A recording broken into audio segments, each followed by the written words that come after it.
So we rotate some donuts in and out every month, and the three that kind of fall in line with the season, the fall season, would be our pumpkin glazed, our pumpkin cheesecake, and our s'mores donut. I think the pumpkin cheesecake ends up usually taking the cake. People tend to have a pretty big love affair with cheesecake, and so it gets tried the most. But we did just get an order, an individual order for about 24 of the s'mores donuts as well, so they kind of go back and forth. Welcome to Shoresides, where we explore the coastal North Carolina region's past, present, and future to promote community resilience. I'm Nicolas Magrino. Roughly 10 billion donuts are made each year in America, and the average American eats about 31 donuts a year. North Carolina has always had a special relationship with donuts. It is the birthplace of Krispy Kreme, and the idea of beachside donut shops evokes a nostalgic image that is distinctly North Carolinian.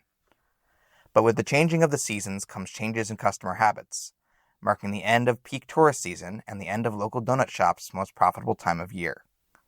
We'll speak to Danny Tangredi, owner of Wake and Bake Donuts locations in Wilmington and Carolina Beach, to learn more about how they changed with the times. We are a donut shop. We opened about 11 years ago in Carolina Beach. That was our first location. And we've since opened a location in downtown Wilmington on Princess Street. And about a few weeks ago, we opened a location on Racine Drive in the Racine Commons Shopping Center. So we have about 3 locations, been operating for 11 years. Wake and Bake has even competed in Food Network's Donut Showdown and won it too. That was about 6 or 7 years ago. We ended up taking first prize there, winning over 2 other competitors, and received several accolades over the years. BuzzFeed called us Best Donuts in the State one year, and we got Best Donuts from Encore Magazine the first year that we were open. So, but just been kind of grinding and trying to create some really unique donuts that also taste amazing for our customers. In the donut business, seasonal offerings can drive sales, especially when tourists leave for home as the school year starts. It all really depends on the location. You know, this will be the first year that we have Racine Drive location open in Wilmington, so we're not really sure what to expect there. It's a little bit closer to campus.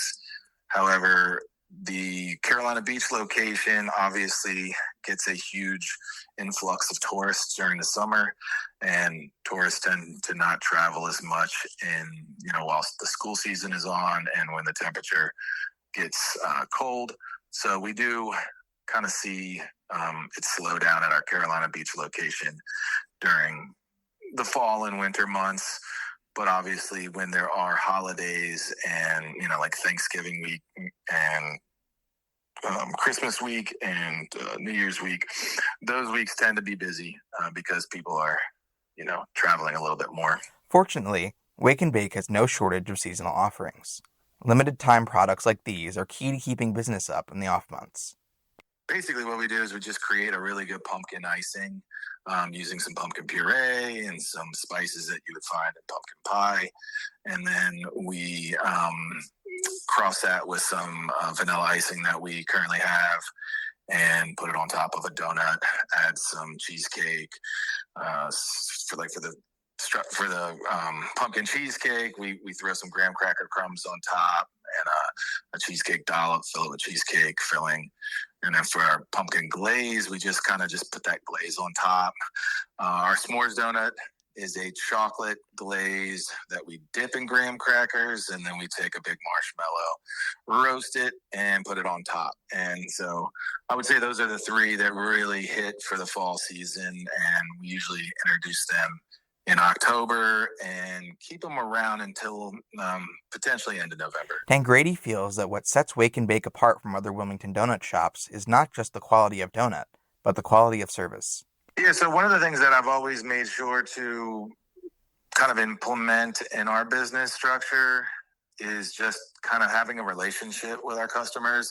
And that doesn't mean, we have to have the customer come in multiple times, but one of the things that we've found to really work is just connect at some level with the person that is coming in. So learning a little bit about what brought them in, listening to them, just kind of connecting to them on a human level, getting behind understanding, what brought them in and how we can help fulfill whatever, the need was that they were looking for. And that tends to just be, through conversation and through, greeting the customer. The donut landscape in Wilmington may always be changing, but one thing is for certain. No matter which way the wind blows or where the leaves fall, this donut shop isn't going anywhere. I think it's just if you haven't heard about Wake and Bake Donuts, if you're not local to the area or you're going to be visiting the area, I think it's always a good time to come out and check us out. We'd love to see people do reviews about us online and try things for the first time. So we get a kick out of watching our customers explore that as well. From Shoresides, this is Nicolas Magrino. Learn more about Shoresides at shoresides.org. Thanks for listening.